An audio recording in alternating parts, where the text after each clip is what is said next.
आज मैं आपको अपने बेटे की स्कूल जर्नी जितनी भी रही है वो शेयर करने जा रही हूँ। बहुत सारे लोगों ने रिक्वेस्ट किया था कि वो कौन से स्कूल में जाता है, अगर नॉर्मल स्कूल में जाता है तो कैसे वहाँ सेट है, क्या तरीके हैं जिससे मैंने उसको वहाँ पर सेट किया है और किस टाइप का स्कूल है। तो बहुत सारे क्वेश्चंस किए थे कि थेरेपी वो करवाता है कि नहीं करवाता है। तो आज मैं आपको खुद बताने जा रही हूँ कि वो 6 साल का होने वाला है अभी जुलाई में। 2 जुलाई को 6 साल का हो जाएगा और करीब पौने 4 साल का जब था वो, तब से वो उसकी स्कूल जर्नी स्टार्ट हुई है। तो ये कुछ 2 साल का जो टाइम पीरियड है, इसमें उसका ये तीसरा स्कूल है जहाँ पे वो अभी जा रहा है। एक्चुअली मेरे हस्बैंड की ट्रांसफरेबल जॉब है, तो हम उस टाइम तमिलनाडु में थे और तमिलनाडु ऐसा स्टेट है जहाँ पर आपको लैंग्वेज प्रॉब्लम बहुत ज़्यादा आएगी। तो उसमें आप जिस कैंपस में रह रहे हो, उसमें ही जो ऑप्शन है वहीं पर आपको काम चलाना होगा, क्योंकि बाहर इतनी ज़्यादा लैंग्वेज प्रॉब्लम है। और तब मेरे बच्चे को 2 वर्ड्स में बोलना आता था, थोड़ा-थोड़ा कभी-कभार वो 3 वर्ड्स में बोल लेता था। तो 2 से 3 वर्ड्स के बीच में वो बोलने की एक सिचुएशन में था वो। वो 4 साल का नहीं हुआ था, साढ़े 3 से 4 साल के बीच में था। तो वहाँ पर तब मैंने उसको प्ले स्कूल में कराया था, क्योंकि मुझे पता है कि हाँ, इस टाइम पर बच्चे स्कूल में भी जाते हैं, पर मेरा बेटा हर चीज़ में लेट है, तो चलो इसे प्ले स्कूल में कराते हैं।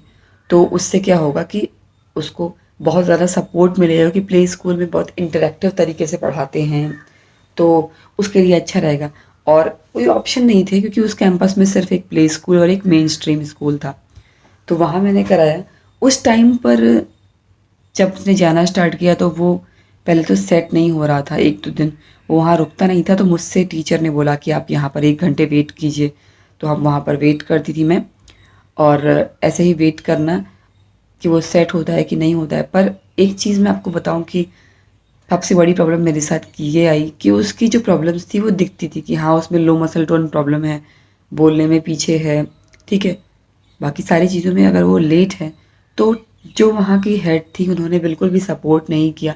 वो बस बाहर से दिखा रही थी कि हाँ, हम आपको सपोर्ट कर रहे हैं, पर वो कह रही थी कि मतलब आपको 7 डेज़ का टाइम दिया जाता है, अगर बच्चा सेट हो गया तो ठीक है।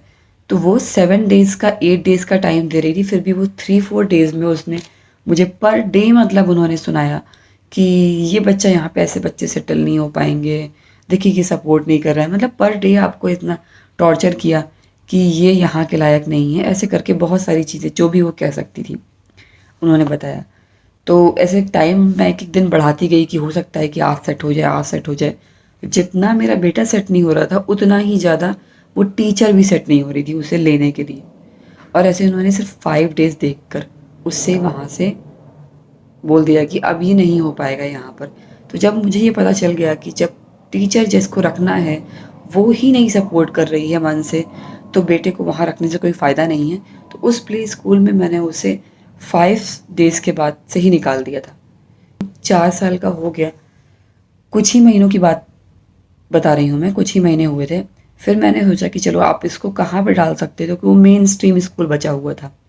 बाहर हम कहीं करा नहीं सकते हैं प्राइवेट स्कूल में। तो मेन स्ट्रीम स्कूल में मैंने डाला, तो वहाँ पर लोगों ने बहुत सपोर्ट किया कि हाँ, हम इसे एडजस्ट कराएँगे। और वहाँ पर पॉलिसीज़ होती हैं कि आप किसी भी तरह के बच्चे जिसके साथ कोई प्रॉब्लम है, उसे हटा नहीं सकते हो, आप उसे सपोर्ट करना है। तो वो भी पूरी तरीके से पॉलिसी के साथ, प्लस वो दिल से भी सपोर्ट करने के लिए रेडी थे। वहाँ पर स्टाफ भी बहुत था, तो एक नॉर्मल स्कूल था, उसमें कोई भी ऐसा स्पेशल वो था नहीं। पर उन्होंने बाद में बताया कि उन्हें मतलब वहाँ पर एक सुविधा है कि वो स्पेशल टीचर रखते हैं, और स्पेशल टीचर एक अलग से एक्स्ट्रा आया रखते हैं जो ऐसे बच्चों को सपोर्ट कर सके। तो वो स्पेशल टीचर अभी रखी नहीं गई है, वो 1-2 महीने बाद में आएगी स्पेशल टीचर। तो हमने वेट किया कि जब स्पेशल टीचर आती है तब हम उसे वहाँ भेजते हैं, और स्पेशल टीचर आने के बाद 3-4 महीने लग गए उसमें, तब हमने उसे वहाँ पर भेजा। तो वहाँ का स्टाफ इतना सपोर्टिंग था, सारे ही स्कूल के जितने भी टीचर्स थे, सब उससे बात करते थे और उसको कोऑपरेट करते थे, उसे वहाँ पर सेट होने में मदद करते थे। तो वो वहाँ पर सेट हो गया, उसे वहाँ अच्छा लगने लगा, और स्पेशल टीचर ने भी थोड़ा बहुत मतलब उसे ध्यान दिया करने में। तो वहाँ पर उसके लिए एडजस्ट होना तो बहुत आसान हो गया। वहाँ 5 आवर्स का टाइम था, और 5 आवर्स की टाइमिंग में वो बैठा रहता था, मतलब जो भी चीज़ें कराते थे उसमें थोड़ा बहुत वो एन्जॉय करता था। फिर मैंने धीरे-धीरे ऑब्ज़र्व करना स्टार्ट किया कि वो वहाँ कुछ कर भी रहा है कि नहीं, कुछ सीख रहा है कि नहीं सीख रहा है। तो मैं आपको बताऊँ कि स्पेशल टीचर जब तक उसको सेट कर पाई, तब तक उनका ट्रांसफ़र आ गया। दूसरी अब कब आएगी कुछ पता नहीं है। फिर इसी तरीके से फिर 1-2 महीने और बीत गए, तो वहाँ पर वो क्या हो गया कि वो वहाँ पर सेट है पर कुछ कर नहीं रहा है। दो जो भी चीज़ें मैम उसे कलर वगैरह दे देती थी, नॉर्मल क्लास में नॉर्मल बच्चों के साथ बैठ रहा है, उसका मन होता है, करता है, इधर-उधर घूमता है, जो भी कर मतलब वो वहाँ पर कुछ सीख नहीं रहा था, बस वहाँ पर जाकर एन्जॉय करता था। थोड़ा बहुत कहीं कलर करता था, थोड़ा बहुत कहीं राइटिंग करता था और बस अपने आप ऐसे ही चला आता था। डांसिंग क्लास में एन्जॉय कर लेता था। तो स्कूलिंग में वो बात नहीं हो पा रही थी। फिर 2-3 महीने बाद कोई टीचर आई, दूसरी स्पेशल टीचर, उसने देखा, तो उसने स्टार्टिंग में अपनी तरफ से थोड़ा-सा प्रयास किया, पर बाद में फिर वही है कि वो उसने बोलना स्टार्ट कर दिया कि ये बच्चा यहाँ पर सेट नहीं हो रहा है, आप कहीं और कराइए। मतलब वो हमें यहाँ से निकाल नहीं रही थी, बट ये उसे कहना था कि वो अभी यहाँ के लिए नहीं है, उसे टोटली थेरेपी सेंटर में रहना चाहिए, ठीक है? वो अभी स्कूल में कुछ सीख नहीं पा रहा है, जबकि वो खुद एक स्पेशल टीचर है और मैं उसे बच्चे को अपने घर में कराती हूँ, तो वो सारी चीज़ें करता है। फिर भी स्कूल में वो सेट था, थोड़े दिन बाद वो भी टीचर चली गई, तो इसी तरीके से उसका वहाँ पर साल पूरा चला गया कि हमारे पास कोई ऑप्शन नहीं था। हम तब ट्रांसफ़र के लिए ट्राई कर रहे थे कि हमें इस स्टेट से ट्रांसफ़र मिल जाए, ताकि जहाँ पर हमें ऑप्शंस मिल सकें।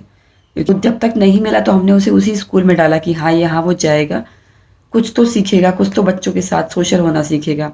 नेक्स्ट ईयर भी उसे हमने एलकेजी में ही डाला, क्योंकि ना तो एज के अकॉर्डिंग वो पूरा था कि 5 साल का हुआ नहीं था और प्लस उसकी अभी कोई प्रोग्रेस नहीं थी ज़्यादा यूकेजी के अकॉर्डिंग।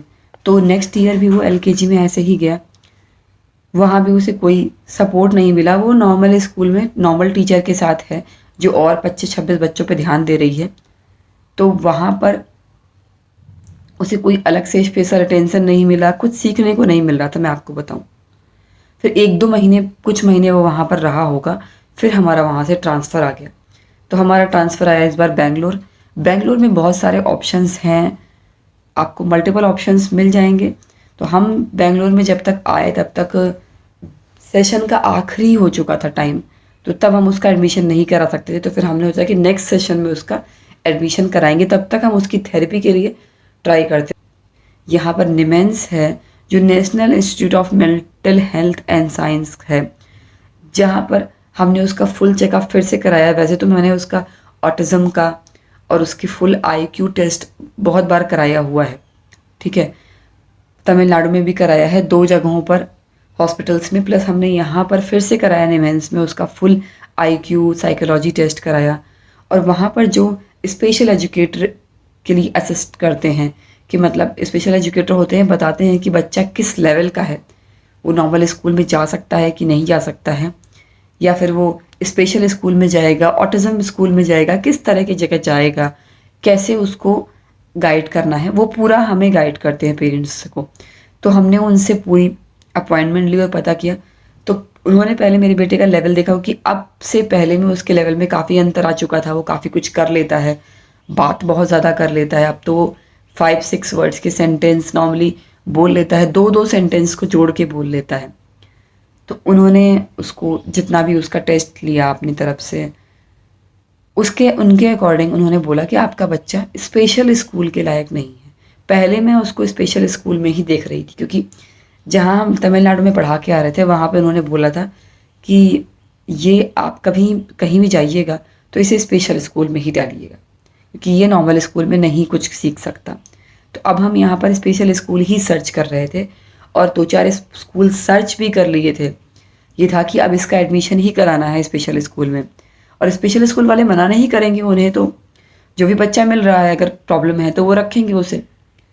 पर हमें लास्ट मोमेंट पे निमेंस में स्पेशल एजुकेटर ने बोला कि ये पूरा टेस्ट करके उसका कि ये लड़का अगर आप स्पेशल स्कूल में डालोगे तो ये और भी उसका लेवल गिर जाएगा, ये नॉर्मल स्कूल में विद स्पेशल हेल्प, ताकि इसे लोग थोड़ा सा टीचर हेल्प कर सकें, एक्स्ट्रा इस पर ध्यान दे सकें, वैसे ही माहौल में रहने वाला है। स्पेशल स्कूल में जो बच्चे होंगे उनकी मेंटल कंडीशन, वो जिस तरीके से बिहेव करते हैं उसका इसके ऊपर गलत असर पड़ेगा, क्योंकि बच्चे दूसरों को देखकर सीखते हैं। अगर बच्चा उतना इंटेलिजेंट नहीं भी है तब भी वो कुछ तो सीखेगा ही। तो आप इसे स्पेशल स्कूल में मत डालिए। जब उन्होंने इतना हमें समझाया कि इसे नॉर्मल स्कूल में ही डालिए, ये नॉर्मल स्कूल के लायक है जहाँ पर इस पे एक्स्ट्रा केयर हो सके, फिर हमने सोचा कि ऐसे स्कूल सर्च करना स्टार्ट किए। तो बहुत ज़्यादा सर्च किए स्कूल कि जहाँ पर जो मतलब स्कूल इसको एक्स्ट्रा हेल्प दे सके। तो हमें एक स्कूल मिला जहाँ पर एक तो बच्चों की स्ट्रेंथ कम थी, क्योंकि वहाँ पर एक क्लास में वो 6-7 बच्चे ही रखते थे और वो एक्स्ट्रा केयर करेंगे, बच्चों पे ध्यान देंगे अलग से। तो अब हमने उसको एक ऐसे स्कूल में डाला हुआ है जहाँ पर वो जून से 10-15 जून के करीब से जा रहा है और अभी तो अच्छा है, मतलब मैं देख रही हूँ स्टार्टिंग ही है। तो वहाँ पर बहुत ज़्यादा एक्टिविटी बेस्ड लर्निंग कराई जाती है और बच्चों को स्पेशल अटेंशन भी मिलती है। तो अभी उसने कुछ दिनों से जाना स्टार्ट किया, उसे बहुत अच्छा लग रहा है जाने के लिए। वो खुद बोलता है कि मुझे स्कूल जाना है और थोड़ा बहुत वो वहाँ पर करता भी है परफॉर्म। बस टीचर ध्यान देती हैं तो वो जैसे कि ABCD राइटिंग, कलरिंग और बच्चों के साथ एक्टिविटी में मैं बोलूँगी फुल्ली सब पार्टिसिपेट तो नहीं करता, पर थोड़ा बहुत पार्टिसिपेट भी करता है, मैम करवाती हैं उसे। तो ये मेरा नेक्स्ट डिसीजन रहा है उसको लेकर। अब ये डिसीजन कितना उसके लिए सही बैठता है आगे, वो हम आगे फ्यूचर में देखेंगे। मैं उसे उतना ही घर पे ध्यान दे रही हूँ। तो वो उसका 3rd स्कूल है और ये पूरी जर्नी मैंने आपको शेयर की कि कहाँ कहाँ तक हम उसके लिए कहाँ कहाँ हमने उसे कराया हुआ है। तो अब इस स्कूल में वो सेट है, पर वो सीखने में कितना सेट है कि वो सीखना कितना चाह रहा है और टीचर उसे कितना सिखा पा रहे हैं, वो अब इस साल में जब 2-4 महीने हो जाएंगे तब पता चल पाएगा। तो ये मेरी स्कूल जर्नी थी मेरे बेटे के साथ में। और अगर आपको कोई भी डाउट है, कुछ पूछना है तो प्लीज़ कमेंट कीजिए। अगर आपको मुझे कोई सजेशन देना है तो आप मुझे सजेस्ट भी कर सकते हैं मेरे बच्चे के लिए कि मैं और क्या कर सकती हूँ। थेरेपी का मैं आपको बता दूँ कि थेरेपी मैं उसे घर पे ही कराती हूँ। उसके लिए हम मंथली बेसिस पे 15 डेज़ पे तो कभी 7 डेज़ पर थेरेपिस्ट से मिलते रहते हैं और मिलकर उसे एक होम प्लान लेते हैं, फिर उसे घर पे कराते हैं। पहले मैंने उसे 2-2, 3-3 महीने की थेरेपी करवा के देखा है, तो वहाँ पे मैं खुद रुक के देखती थी कि थेरेपी कैसे करवाते हैं। तो मैंने तमिलनाडु में भी उसे करवाई है, प्लस मैंने अपने स्टेट में जहाँ के हम हैं कानपुर में भी उसे 3 मंथ थेरेपी करवाई है। तो जहाँ पे मैंने खुद सीखा है कि कैसे करवाते हैं बच्चों को, मगर रेगुलर बेसिस पे उसकी थेरेपी मैं होम प्लान लेके घर पे ही कराती हूँ। तो आपको अगर मेरे वीडियो पसंद आया है तो प्लीज़ लाइक कीजिए। Thanks for watching.